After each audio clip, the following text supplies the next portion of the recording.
Agradezco mucho el haber recibido nuevamente la invitación a participar en el seminario permanente doctora Graciela Hierro Pérez Castro, en esta ocasión con el motivo del día 8 de marzo, que es un día en el que se celebran y se reconocen a las mujeres.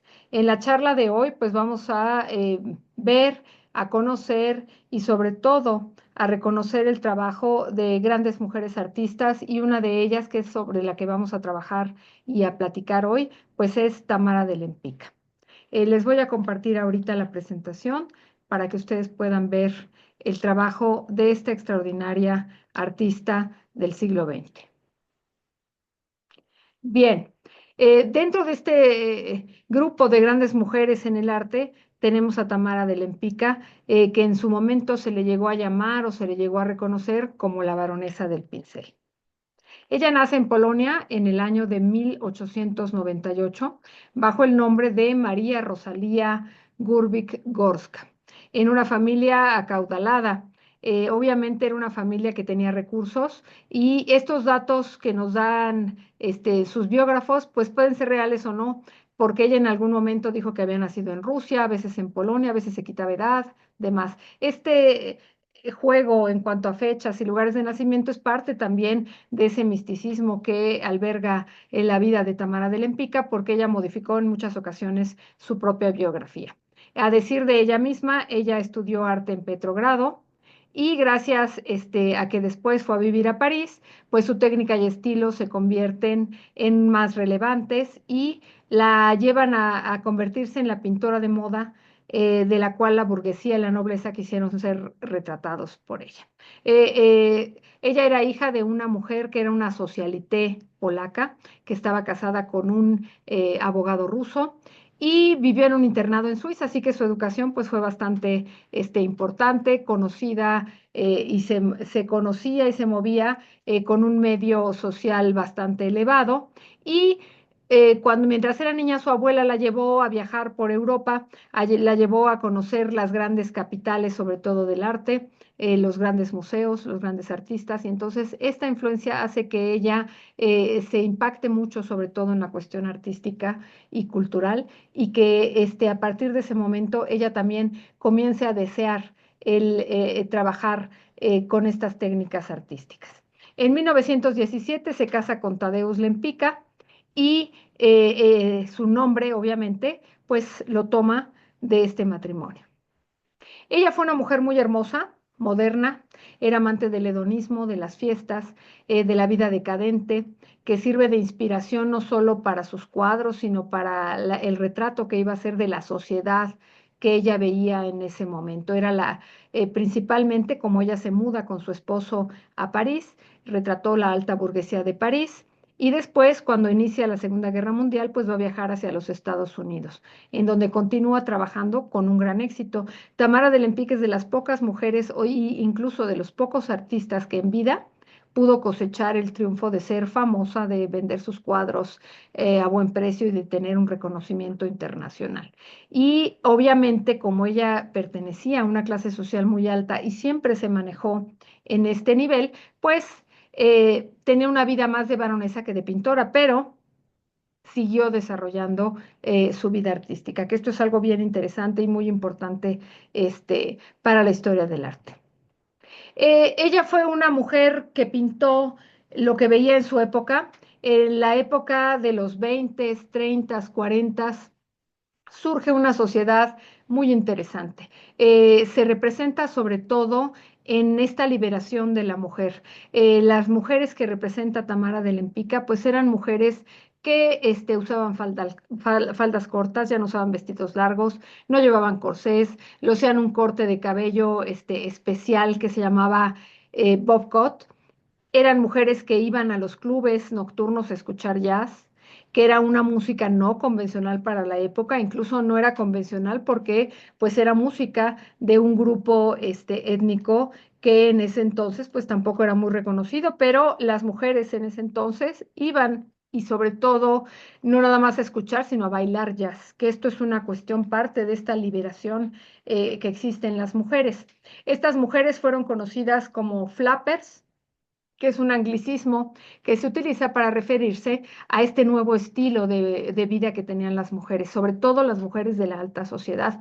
Este estilo de vida se impone para desafiar este concepto de lo que era socialmente correcto. Era un estilo que era una antítesis de lo que se había vivido hasta principios del siglo XX, en el cual, pues bueno, las mujeres trataron de liberarse completamente y de hacer lo opuesto. Usaron pantalones, maquillajes muy estrambóticos, muy estridentes, bebían licores fuertes, fumaban, conducían vehículos a altas velocidades y esto hace que este tipo de mujeres pues empiecen a competir un poco o a querer llevar una vida muy similar a la vida que llevaban los hombres en esta época, que era también una época de prohibición. Y aquí en estas tres imágenes, pues vemos un poco las características de estas mujeres que fueron retratadas, que fueron representadas en la obra de Tamara de Lempicka. Mujeres que usaban pantalones, que tenían un estilo masculino-femenino, estos labios rojos, este maquillaje estridente, pero que sobre todo denotaban mucha feminidad y mucha sensualidad, que era algo que era prohibido pintar sobre todo por un pincel de mujer. Esta sensualidad, esta feminidad había sido retratada o pintada por hombres, pero a través de los ojos de una mujer, pues Tamara de Lempicka fue una de las grandes precursoras. ¿Por qué? Pues porque ya no tenía este estigma de tener temas especiales para que ella pudiera pintar. Ahora ella podía pintar hombres y mujeres de la época, tal y como ella los veía. Y también podemos advertir un poco, sobre todo en la pintura de la derecha, que se llama La Bella Rafaela, que fue hecha en 1927. Vemos un poco esta influencia del estilo de Ingres que ella va a meter mucho en su obra, dada esta influencia que tuvo al conocer las obras de primera mano en los museos europeos. El desnudo y el retrato son los principales géneros que abordan la obra de Tamara de Lempicka. Ella pinta hombres y mujeres, casi siempre elegantemente vestidos. Las mujeres muy etéreas con telas de los vestidos flotando. Y está como una de las obras más icónicas, más representativas de Tamara de Lempicka, esta obra que se llama Autorretrato en un Bugatti verde de 1929.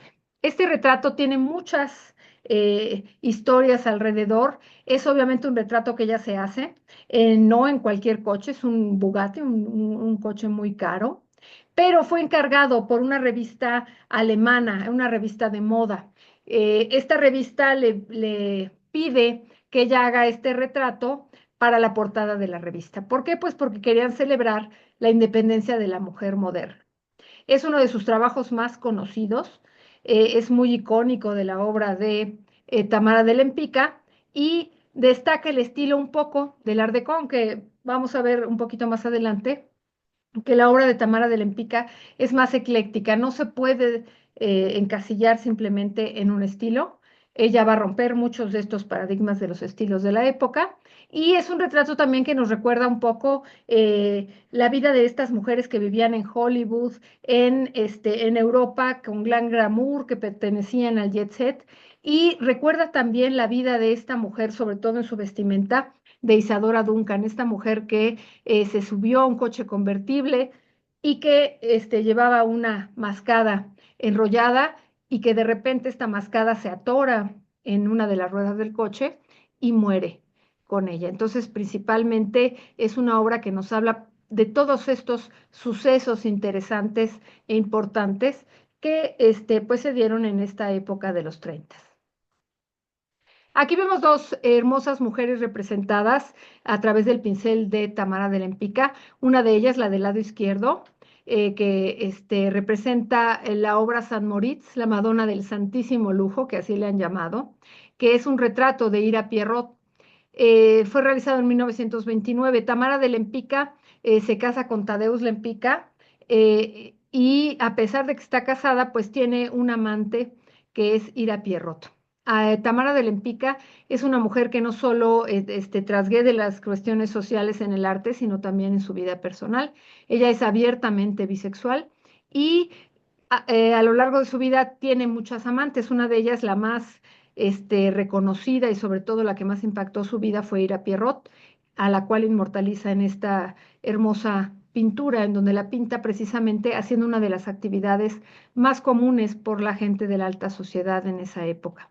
Y vemos del lado derecho otra mujer que está pintada con vestidos muy elegantes, con sombreros, con guantes, y que nos hace ver ella cómo representaba a las mujeres de su época con ciertos colores, con ciertos modelos de vestimenta que nos hacen ver cómo vivía la alta sociedad, pero sobre todo representando la belleza femenina. Muchas de estas mujeres que ella pintó fueron sus amantes en su momento y ella nunca negó precisamente este aspecto de bisexualidad, a pesar de que estuvo casada 2 veces.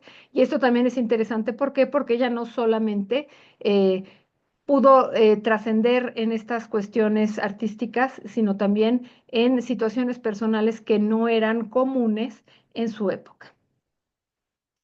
Aquí vemos en estos otros dos retratos la influencia de grandes artistas que ella conoció tanto en sus viajes con la abuela como después cuando llegó a vivir a Francia, que son influencias de Ingres, de Botticelli, de las corrientes del manierismo.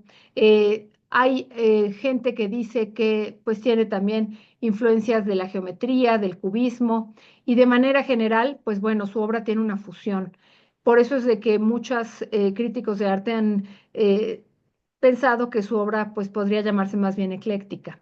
Pero lo más interesante es que es una obra que puede ser fácilmente identificable y que si nosotros la observamos, pues podemos decir que es de ella. No hay nadie en ese momento que pinte de una manera similar a la obra de Tamara de Lempicka. Tiene esta belleza renacentista con esta fuerza y manejo del color del cubismo. Y entonces abarca una gran cantidad de estilos que la influyen y que hacen que su obra pues se vuelva muchísimo más trascendente.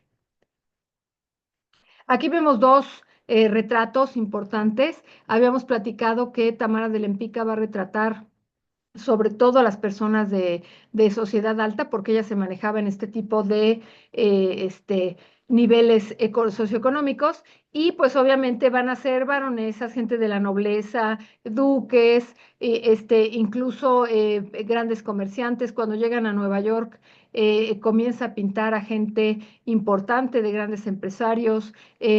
Cuando vivió en Los Ángeles, pintó gente de Hollywood, grandes artistas, etcétera. Entonces, vamos a ver cómo vivía esta gente, pero sobre todo a través de los ojos de Tamara de Lempicka vamos a ver esta fuerza de personalidad que cada uno de los modelos podía tener. Aquí tenemos el retrato de Madame Boucard de 1931 y el retrato de su primer esposo, Tadeusz Lempicki, que realizó en 1928.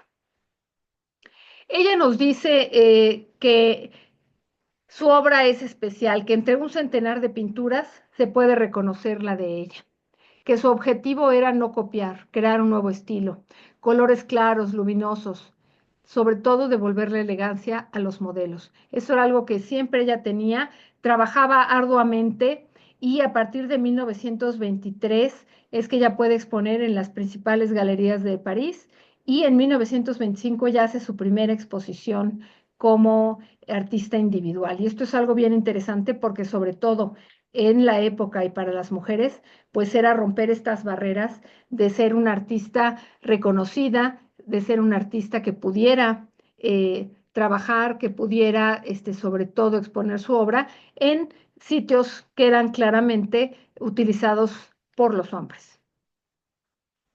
Ella dice que se representaba a sí misma, que no quería que nadie la representara. Ella iba, mostraba, vendía su arte, que no necesitaba intermediarios. Entonces, ella se volvió también su gran comerciante, su gran negociadora. Era creativa, era una buena persona de negocios y ella reconoce que fue duro, sobre todo siendo mujer, el lograr ir a una galería y que te expusieran tus obras, que te compraran tus cuadros, pero ella lo hizo y obviamente utilizó todas las influencias, el reconocimiento que podía tener por su estatus social y lo usó en beneficio personal. Cuando ella hablaba de que se representaba a sí misma, no solamente lo hacía con relación a las obras. Ella cuenta que cuando era niña, su mamá tenía acceso a grandes pintores, a grandes artistas, y entonces en ese momento pidió que una de las grandes artistas francesas fuera a pintar a la gente en su familia. Y entonces esta pintora que llegó comienza a hacerles cuadros a sus hermanas, a ella, a su mamá, y cuando le tocó a ella dice que bueno, fueron muchísimas horas en las que estuvo ella posando, pero que de repente ella estaba muy ansiosa de ver ese cuadro que le habían hecho. Cuando lo ve, pues dice ella, no se parecía nada a mí, no era yo. Y el primer pensamiento que ella tuvo fue, yo me podría haber retratado mejor. Y en ese momento se le mete a la cabeza el decir, yo lo puedo hacer mejor, y le pide a su hermana que le pose, comienza a hacer su cuadro, y después de muchas sesiones en las que estuvo trabajando con la hermana, termina su cuadro y dice, bueno, no era perfecto, pero sí se parecía a ella. Y no era como la otra pintura que nos habían hecho en donde no nos parecíamos. Entonces, este es el espíritu de Tamara. Representarse a sí misma no era solamente en vender su obra, sino que ella misma tenía que estar conforme con lo que estaba representando. Y desde niña, pues manifestó ese espíritu de lucha y de trabajo. Después de divorciarse de su primer marido, conoce a otro personaje de un gran estatus social, que era el barón húngaro Raúl Kofner, y se casa con él, pero antes la historia es muy interesante. ¿Por qué? Pues porque él era un coleccionista de la obra de Tamara de Lempicka. Como ella pintaba precisamente para la gente de la sociedad, de la alta sociedad europea, pues él se volvió un coleccionista de su obra, le gustaba mucho el trabajo de Tamara, y un día le pide que pinte a su amante. Su amante era la bailarina española Nana de Herrera. Y entonces Tamara va a pintarla, tienen estas sesiones en donde él lleva a esta bailarina, y mientras está pintándola, pues Tamara no solamente termina el retrato, sino que acaba por seducir al varón. Primero se convierte en amante de este varón y después se convierte en su esposa. Entonces vemos que este carácter de Tamara de lograr las cosas que ella quería y de transgredir todos estos límites, pues lo lleva también al ámbito de la vida personal. Y finalmente va a ser su segundo esposo y va a durar casada con él hasta la muerte de él mismo, que este, pues se llevó a cabo en 1961, y a partir de ahí ella ya no vuelve a casarse. Tamara se convierte en la pintora de moda en el momento. Sus retratos eran sumamente cotizados. Todos querían posar para ella. Esto es bien interesante porque incluso muchas gentes, hombres y mujeres en esa época que eran grandes artistas, pues ni siquiera fueron reconocidos en ese momento, o sus obras no se exponían en grandes lugares, o no tuvieron los recursos económicos a través de la obra como lo tuvo Tamara de Lempicka. Esto es algo también interesante. Quizá también le sirvió esta imagen que ella generó para venderse a sí misma como un personaje. Y obviamente a la gente de ese momento les atraía la obra de esta pintora porque les resultaba sumamente enigmática. Entonces, esta representación que ella hace de las altas sociedades, pues nos va a marcar mucho la historia de cómo se veían este tipo de personas en ese momento. Aquí tenemos un magnífico cuadro que se llama Adán y Eva, que ella pinta en 1931, y es uno de los pocos desnudos masculinos que ella realiza. Casi todos eran femeninos, pero sobre todo hay algo interesante en esta cuestión, que es que la apertura de los temas que ella podía ya hacer, pues era prácticamente todo. Ella podía pintar cualquier tipo de temática que antes estaba vetada para las mujeres. En la antigüedad pues, solamente podían hacer retratos, pero retratos de mujeres o hombres, pero vestidos, bodegones, pintar naturalezas muertas, santos, arquitectura, pero jamás en una cuestión tan atrevida como pintar desnudos masculinos o femeninos, y Tamara de Lempicka pues logra hacerlo de una manera magistral. Ella no solamente aborda los temas de retratos y de gente de la alta sociedad, probó, como muchos otros artistas, otro tipo de temáticas, pintó muchas otras cosas. Su talento se puede ver, por ejemplo, en este bodegón, que está en los minuciosos detalles que ella logra realizar en cuanto a sus obras.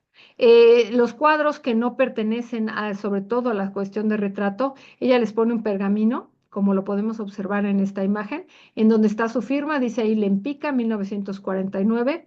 Este es un bodegón que ya llamó Frutas con fondo negro, y en donde se ve que, pues bueno, ella no solamente era una buena retratista, sino que era una extraordinaria dibujante y pintora. Y se puede ver, pues bueno, la calidad interpretativa de estos temas. Aquí tenemos otra imagen que no pertenece al género del retrato, pero que no está retratando lo que ella acostumbraba de manera general. Este es el retrato de una madre superiora que fue realizado en 1935 y que fue considerada por la misma Tamara como una de sus mejores obras. Nunca quiso venderla, no la hizo para ponerla a la venta, y en ella retrata pues unos ojos muy expresivos de una madre superiora que refleja sufrimiento y dolor. Ella después de la Primera Guerra Mundial con su familia va y se refugia en un convento, y cuando están en el convento se da cuenta realmente de cómo estaba pasando la vida a las personas que estaban sufriendo alrededor de la guerra. En este lugar, en este convento, llega mucha gente refugiada y se da cuenta precisamente cómo estaba pasando no solamente el personal de ese convento, sino la gente que llegaba. Y ella la marca mucho esto. Este cuadro era tan especial para ella que al final de su vida decidió ceder, regalar esta obra al Museo de Bellas Artes de la ciudad de Nantes, en París, perdón, no, en Francia. Y esto va a ser pues un agradecimiento porque este Museo de Bellas Artes de Nantes fue el primero que le compró una obra. Y gracias a esto la carrera de Tamara de Lempicka pues va a despegar como una gran artista. Y entonces ella, eh, como tenía este cuadro como una obra tan preciada, no quiso ponerlo a la venta, sino que estuviera en un lugar que fuera significativo.